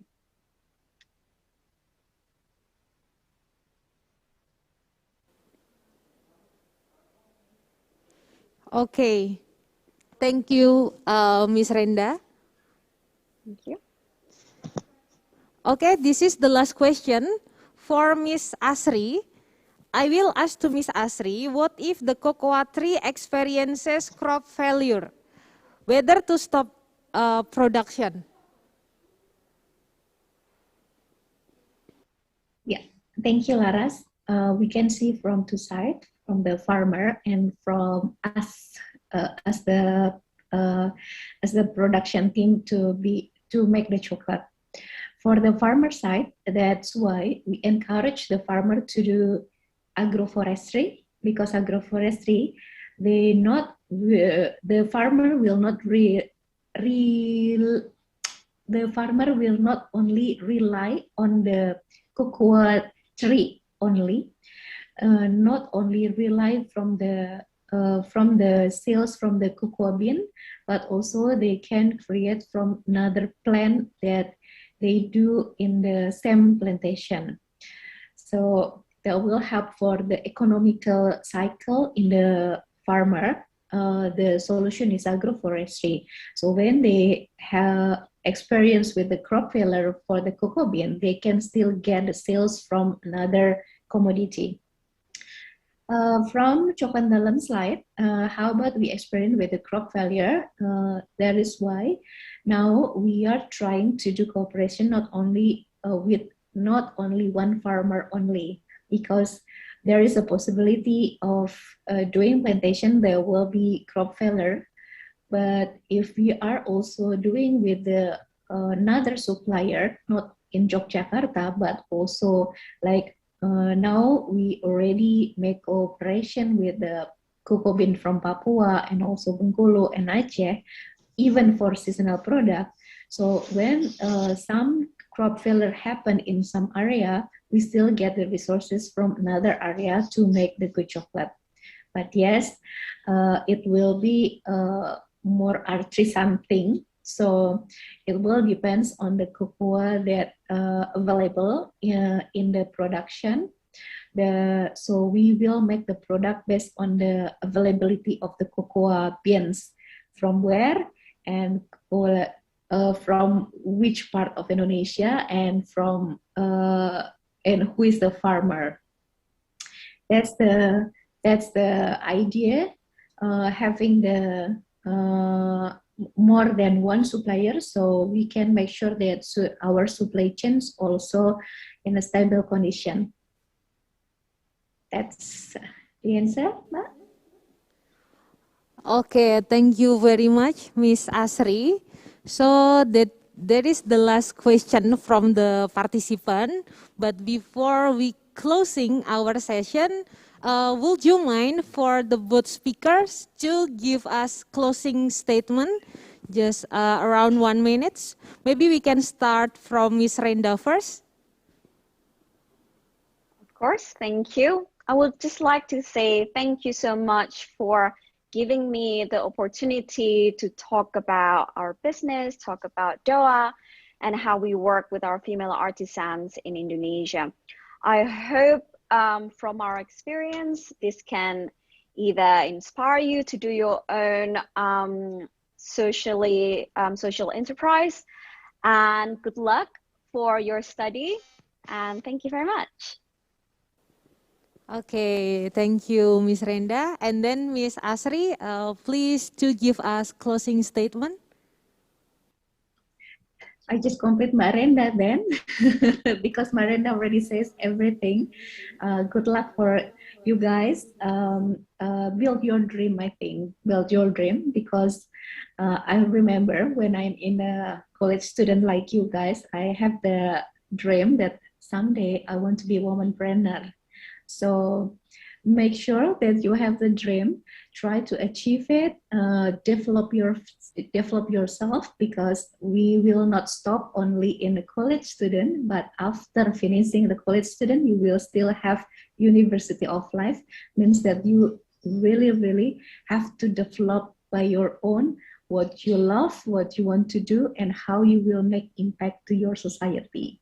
Good luck. Okay, Thank you very once much. again, thank you very much, Miss Renda and Miss Asri, for sharing the valuable insights with us. Hopefully, it will give inspiration and motivation, especially for the student. All right, this is the end of this session. Thank you for coming. I will give back the forum to the Master of Ceremony, Miss Ulfa. Assalamualaikum warahmatullahi wabarakatuh.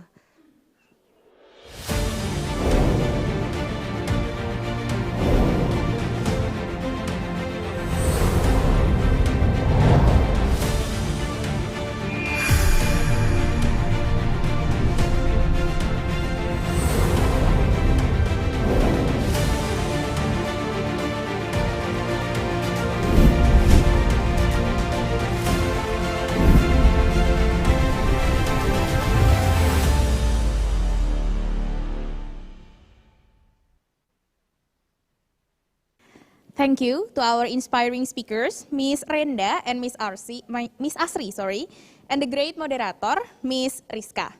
The next agenda is awarding, but before that, I want to check first. Are you guys ready for the awarding session? Hello guys, are you ready for the awarding session? Ready. Yes, we are ready. Okay, so I will try to announce the call for paper competition winner first. The third winner for call for paper competition goes to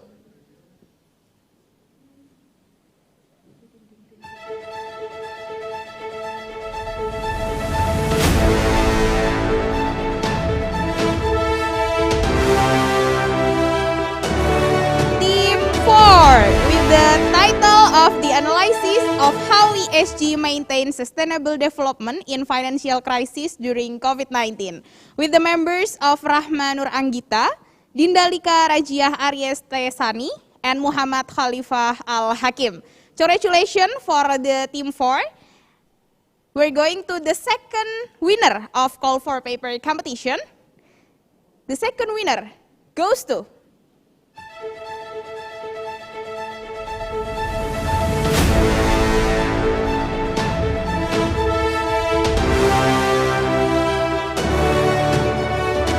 Team 3 with the title of Digitization for the Recovery and Development of SMEs Post-Pandemic, with the members of Ayudia Khairani, Amelia Rahmita Johar, and Krista Mai F. Amplayo. Congratulations for Team 3. Next, we're going to the first winner of call for paper competition. The first winner goes to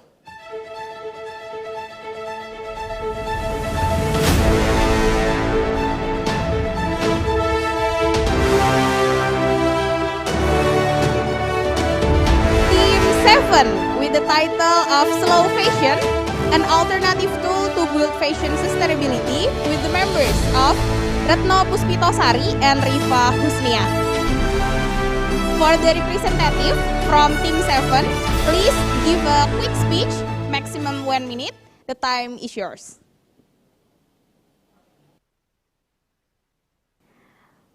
For the representative from Team 7, Retno Puspitosari or Rifa Husnia, please open your camera and give a quick speech, maximum 1 minute.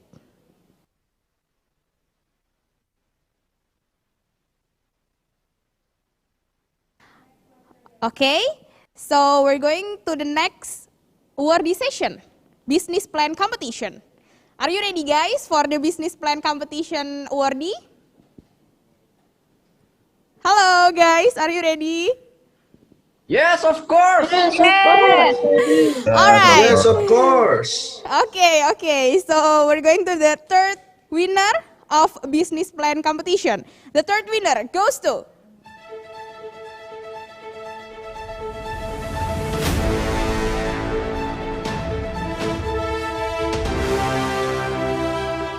Team 16 with the title of Maksa, instant traditional drink products, with the members of Jemia Mukhlisa Fadila and Nabilah Suyu Wardani. Congratulations for Team 16. Now we're going to the second winner of business plan competition. The second winner goes to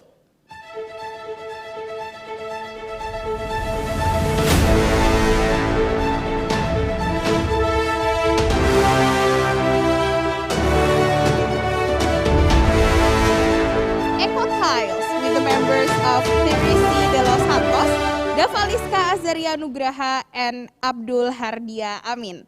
Congratulations for Team 6. Now we're going to the first winner of business plan competition. The first winner goes to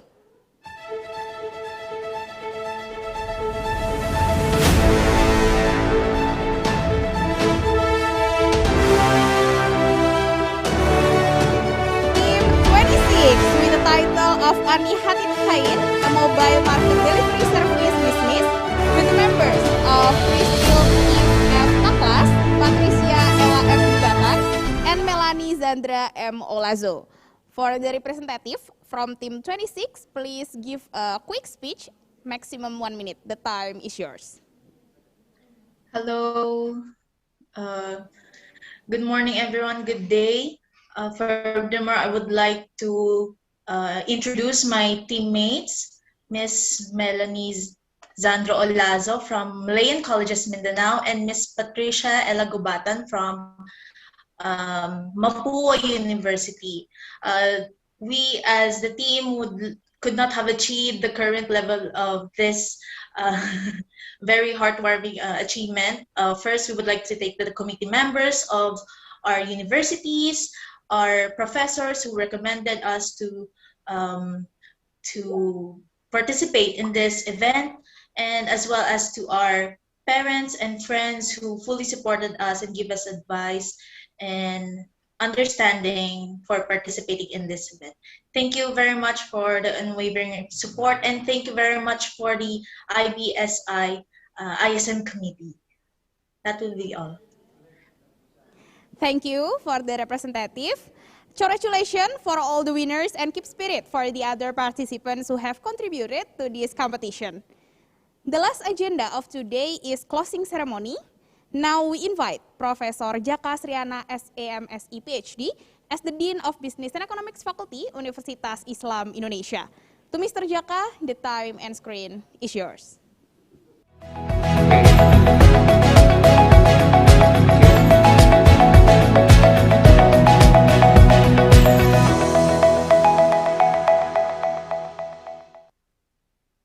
Okay, thank you. The Honorable Concordia Kulisat, CBA MBA, Dean of School of Business, Mapua University, and the Honorable Jose Paulo, DBA, the Dean of the Alfonso College of Business, Malayan College, Mindanao, and also the Honorable Ms. Rosetta Aida Camus, Director of International Career and Exchange Program, Mapua University.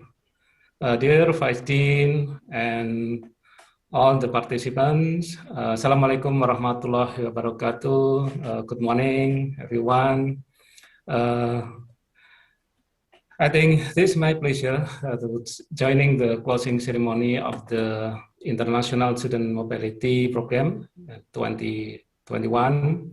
The collaborations between Faculty of Business and Economics, Universitas Islam Indonesia, and Mapua University.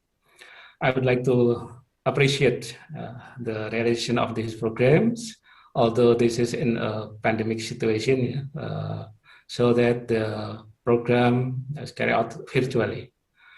And therefore, for 3 days, all the activities have been conducted virtually, such as lecture series, business plan competition, and then paper competition, and also virtually company visits, virtually city tours.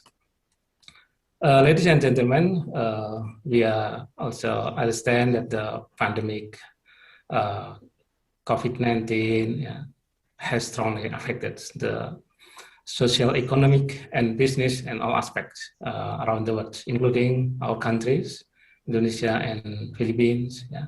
So that we sure that solidarity, especially regional solidarity between us, needed for help us, and also to faster recovery, that's minimizing future risk, between us.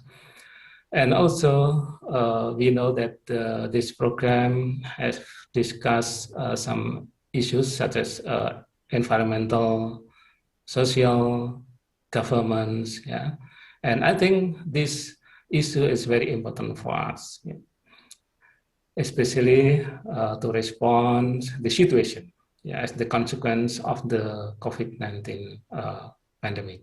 Once again, we appreciate this program, and also we believe that this program provided us with a very useful platform to share and exchange information, ideas, experiences, and lessons in the student mobility activities.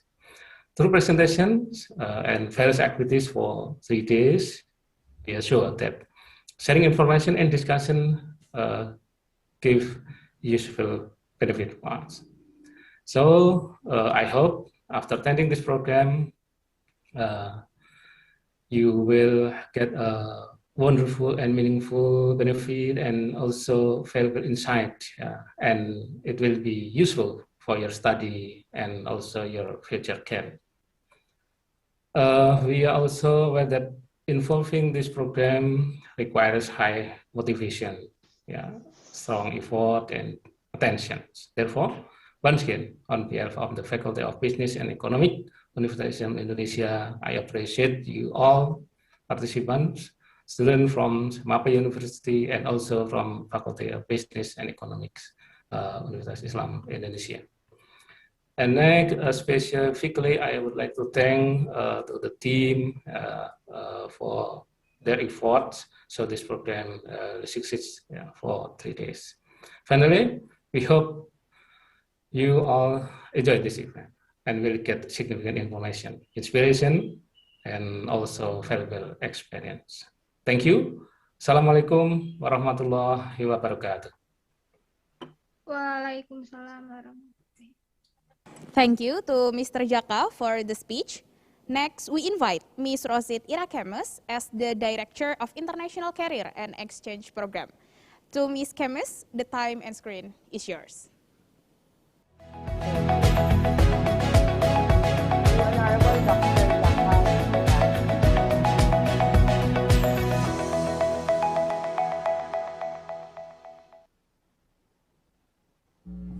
To Honorable Dr. Jaka Sriana, the Faculty of Business and Economics of UII, and the UII International Team, along with the members of Mapua University and MCM, Dean Kisaot, Associate Dean Balboa, Dean Jose Mac, and all the guests and participants. It is my honor to give the closing message for this International Business Sustainability initiative virtual activity. With the challenges brought about by the COVID-19 pandemic, UII and Mapua still proved that nothing can cripple the passion and the commitment of both in strengthening internationalization and integrating it into the ethos of its education. This virtual activity is also very timely as it helps our participants understand the importance of sustainability and mitigating risks in any institution. This pandemic forced all institutions to rethink the importance of having a sensible sustainability plans and adopt new ways of operationalizing their businesses in order to thrive. Nevertheless, this also proved how resilient we all can be. Despite emerging challenges, we also emerged victorious in these dire times. So with that said, I would like to thank the UII team for choosing Mapua to be the co-host of this very significant virtual activity. You have been a great partner of Mapua University in the recent years, and we hope that our partnership will only grow stronger in the next years to come. I would also like to commend the UII organizing team for, again, doing such an excellent job and that leads to the success of this event. I would also like to thank the Mapua, MCL, and MCM team for their unwavering support and all the activities endorsed by the International Office of Mapua. I'm also grateful to all the invited guests and speakers for sharing their valuable time and experience to all our participants. I am confident that the participants gained a new perspective and knowledge out of those sharings that you have done.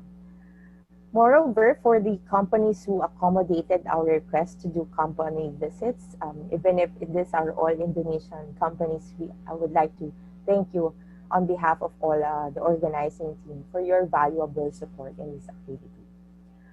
To all the participants, we hope that this activity gave you a worthwhile experience by collaborating with your fellow students, learning new cultures from them, and gaining knowledge in business sustainability. To all the winners of the competition, congratulations to all of you. You have proven that challenges of virtual activities will not hinder you from obtaining your objective of winning the prize. So again, thank you very much for all the participants, for all the speakers and presenters, and for all the stakeholders who made this event a successful event. So thank you, UII team. We hope that we'll continue to do more collaboration activities in the future. And hopefully, when this pandemic is over, we get to do a face-to-face activity together. So great day to everyone and stay safe. Thank you. Thank you to Ms. Kemes for the speech. By the end of the closing ceremony, IBSE 2021 has also ended. I hope that this event can provide enthusiasm and inspiration for all of us. Thank you for all the speakers, moderators, judges, and the committee who have contributed to this competition. And also thank you for all the participants from Mapua University and Universitas Islam Indonesia who were present from the first day till the last day of this event. I'm Ulfa Windria. As the master of the ceremony, I do apologize if I made a mistake during this event. Thank you so much for your attention. Goodbye everyone. See you then. Wassalamualaikum warahmatullahi wabarakatuh. Waalaikumsalam. Thank you.